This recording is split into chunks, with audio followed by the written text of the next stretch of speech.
Ikuti Ibu Happy berdoa. Bapa di surga, terima kasih pagi ini kami boleh bangun dengan tubuh yang sehat dan segar. Terima kasih juga kami boleh belajar firman Tuhan sebelum kami sekolah.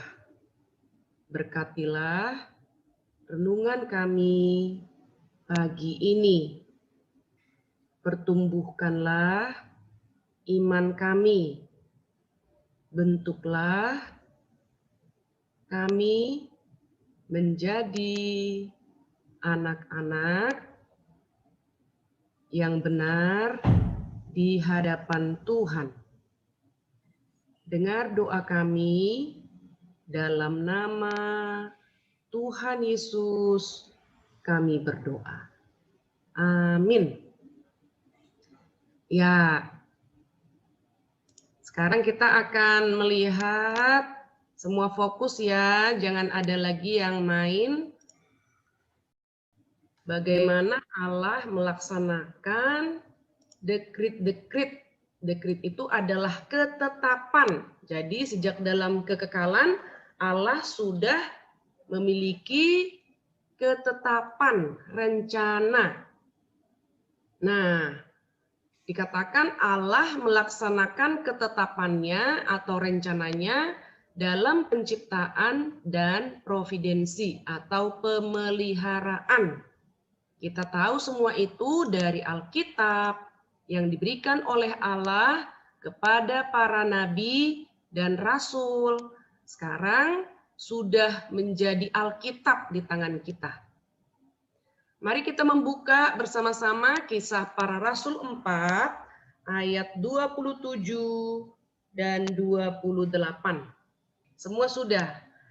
Mari kita membaca bersama, ditunjuk sebab. Ya, kita baca sama-sama.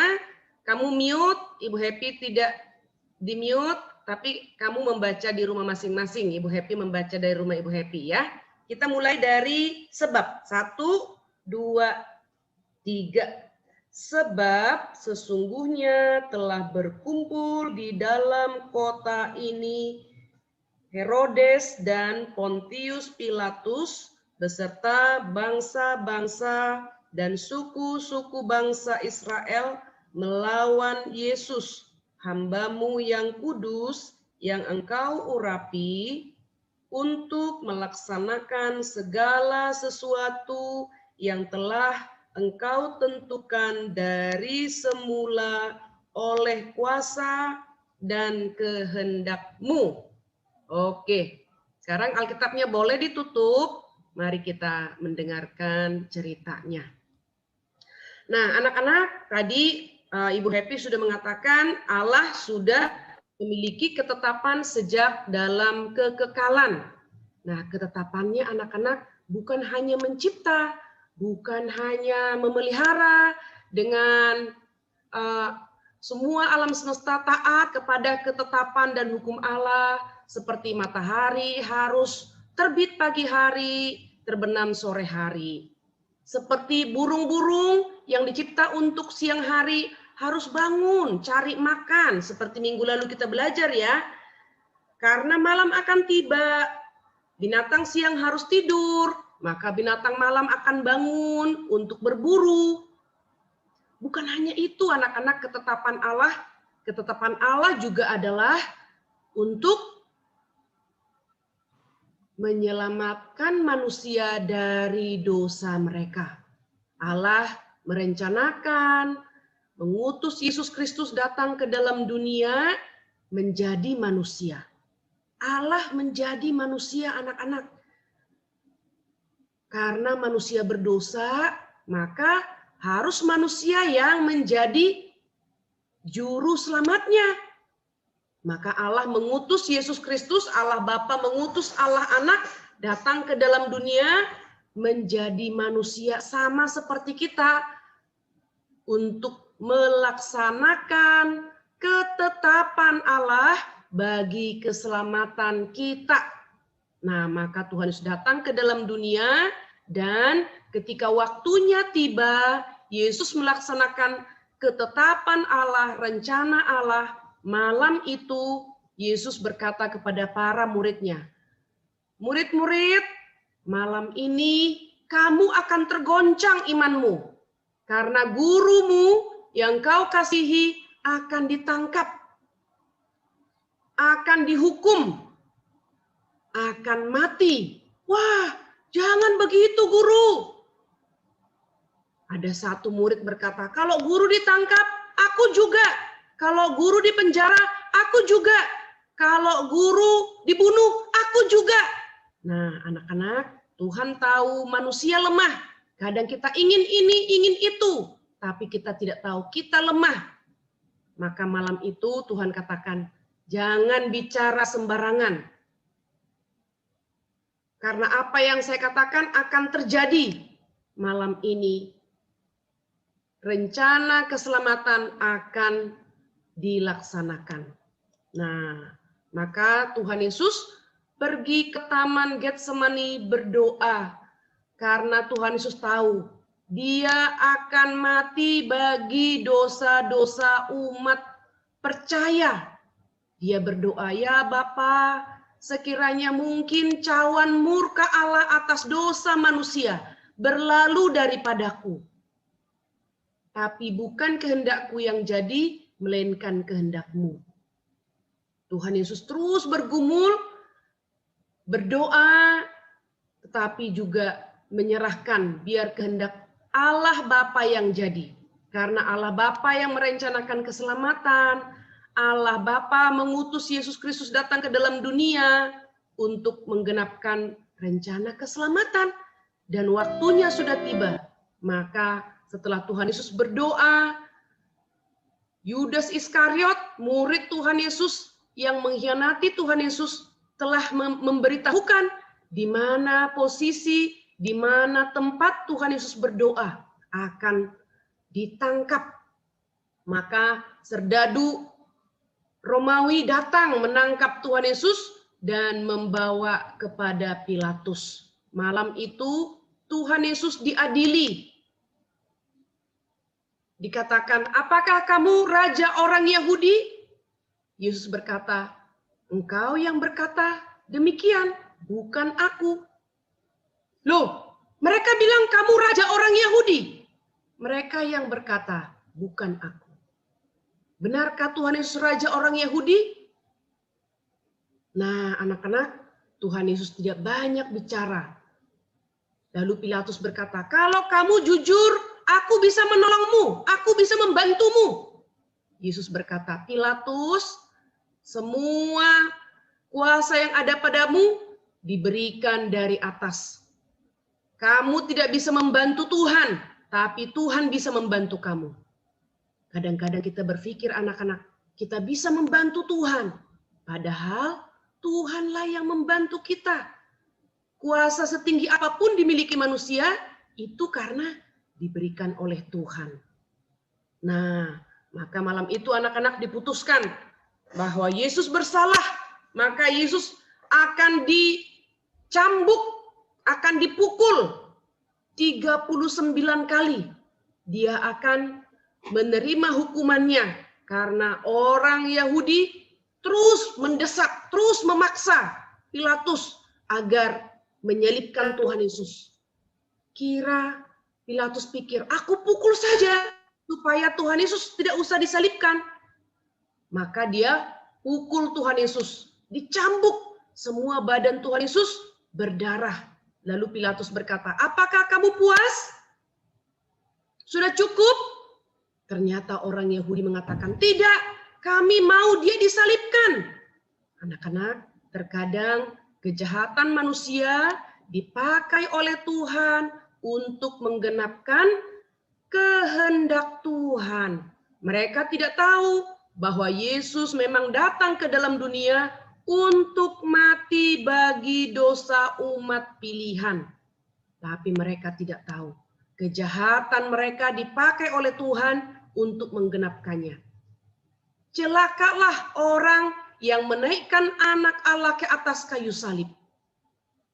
Maka Pilatus tidak bisa lagi melawan suara orang Yahudi yang begitu banyak berseru, "Salibkan dia, salibkan dia, kami mau dia mati."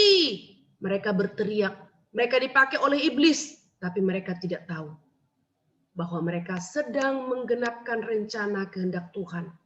Di mana para murid-murid? Para murid sembunyi, mereka takut. Sebelumnya mereka katakan, "Kalau engkau ditangkap, aku mau ditangkap. Kalau engkau disiksa, aku mau disiksa. Kalau engkau dibunuh, aku mau dibunuh." Sekarang di mana mereka? Tidak ada. Mereka sembunyi. Hanya Tuhan Yesus sendiri menghadapinya. Dan Tuhan Yesus tidak banyak bicara. Karena Tuhan Yesus tahu, memang dia datang ke dalam dunia menjadi manusia untuk mati. Karena Alkitab mengatakan upah dosa ialah maut. Semua manusia berdosa akan mati. Maka karena Yesus akan menjadi juru selamat manusia, Yesus harus mati agar kita hidup. Dan Yesus mengasihi kita, dia mau menggantikan hukuman dosa kita, supaya kita yang berdosa bisa hidup bersama dengan Tuhan di dalam kekekalan. Nah, anak-anak, kemudian Tuhan Yesus disalibkan, tangannya dipaku di atas kayu salib. Para murid mendengar, tahu ada juga murid yang ikut ke Bukit Golgota namanya Yohanes. Mereka melihat semuanya itu. Kenapa guru kita mau mati dan disalibkan? Mereka tidak memahaminya. Mereka hanya menangis. Maria, ibu Yesus menangis. Maria Magdalena, perempuan yang dibebaskan dari kuasa roh jahat menangis. Perempuan-perempuan lain semua menangis. Murid-murid takut bersembunyi, menangis. Tuhan Yesus diam karena waktu Tuhan sudah tiba. Dia harus mati menggantikan hukuman dosa kita. Mereka berpikir, kalau Tuhan Yesus naik ke atas kayu salib, maka ini adalah saatnya kita menang. Kejahatan menang. Yesus, anak Allah yang datang menjadi manusia, kalah. Anak-anak, hari ini Ibu Happy kasih tahu kepada kamu, waktu Tuhan Yesus disalibkan, saat itulah Tuhan Yesus ditahbiskan menjadi raja. Dia menjadi imam besar, membawa dirinya sendiri menjadi korban, dipersembahkan satu kali untuk selamanya. Korban yang sempurna. Karena Tuhan Yesus hidup dengan sempurna. Dia adalah anak domba Allah yang sempurna, satu kali untuk selamanya dikorbankan bagi hukuman, bagi dosa-dosa manusia. Mereka tidak tahu. Yesus menyerahkan dirinya supaya dia menjadi raja di dalam hati semua orang percaya. Setiap orang yang percaya kepada Tuhan Yesus yang tersalib, maka Yesus menjadi raja di hati mereka. Apakah Yesus menjadi raja orang Yahudi? Tidak. Yesus adalah raja semua orang percaya. Anak-anak, iblis tertawa. Tapi iblis tidak tahu. Justru Yesus mati supaya kuasa maut dikalahkan. Kalau kita mati, kalau manusia berdosa mati, kita mati karena dosa kita. Tapi Yesus mati adalah untuk mematikan kuasa dosa. Wah, inilah ketetapan Allah yang begitu indah. Di dalam agama lain, tidak ada Allah mereka yang mau mati supaya umatnya diselamatkan. Hanya dalam agama Kristen. Maka anak-anak kita harus bangga menjadi orang Kristen. Karena Allah kita adalah Allah yang rela datang ke dalam dunia, rela mati di atas kayu salib untuk menggantikan hukuman dosa kita. Lalu Yesus mati di atas kayu salib. Ya Bapa, ke dalam tanganmu kuserahkan nyawaku. Yesus tidak dibunuh oleh siapapun. Yesus menyerahkan nyawanya. Maka Yesus mati. Apakah mati untuk selamanya? Mari kita lihat anak-anak, Yesus mati lalu dikuburkan. Karena dia adalah Allah, dia juga manusia, maka anak-anak, kubur tidak kuasa menahan Yesus di dalam perut bumi. Pada hari yang ketiga, Yesus bangkit. Para murid perempuan, Maria Magdalena, pagi-pagi datang ke kubur. Berencana untuk meminyaki Tuhan Yesus. Pada hari Jumat yang lalu ketika Yesus dikuburkan terburu-buru. Belum sempurna dirempah-rempahi. Mereka mau menyempurnakan, merempah-rempahi tubuh Tuhan Yesus pada hari Minggu pagi. Tapi apa yang mereka temukan? Apakah Yesus masih terbaring? Tidak, anak-anak. Yesus sudah bangkit. Karena dia adalah Allah. Allah tidak mungkin mati untuk selamanya. Yesus bangkit. Maka kita percaya kepada Allah yang bukan mati selamanya. Tapi Allah yang bangkit, hidup untuk selama-lamanya. Nah, anak-anak, ketetapan Allah terkadang kita tidak bisa memahami. Kenapa harus menderita? Kenapa harus sakit? Kenapa harus mati? Ternyata semua itu supaya ketetapan Allah digenapkan. Anak-anak, dari kecil kamu harus tahu, mengikut Tuhan tidak berarti kita harus selalu sehat. Mengikut Tuhan, kita harus selalu menjadi pemenang, menjadi kepala. Tidak ya anak-anak, mengikut Tuhan. Kalau Yesus saja sengsara, menderita, mati, berarti para pengikutnya, orang yang percaya kepadanya, bisa tidak menderita? Bisa. Bisa tidak sakit? Bisa. Bisa juga mati? Bisa. Tapi kematian tidak lagi sesuatu yang menakutkan kita. Kenapa? Karena Yesus sudah bangkit. Maka semua orang percaya kepada Tuhan Yesus, suatu hari nanti juga akan bangkit seperti Tuhan Yesus.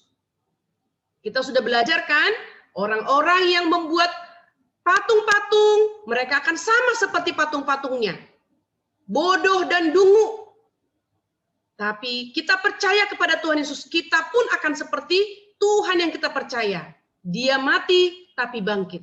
Kita juga suatu hari akan mati, tapi Yesus menjanjikan, aku akan datang dan membangkitkan semua orang yang percaya kepadaku untuk hidup kekal.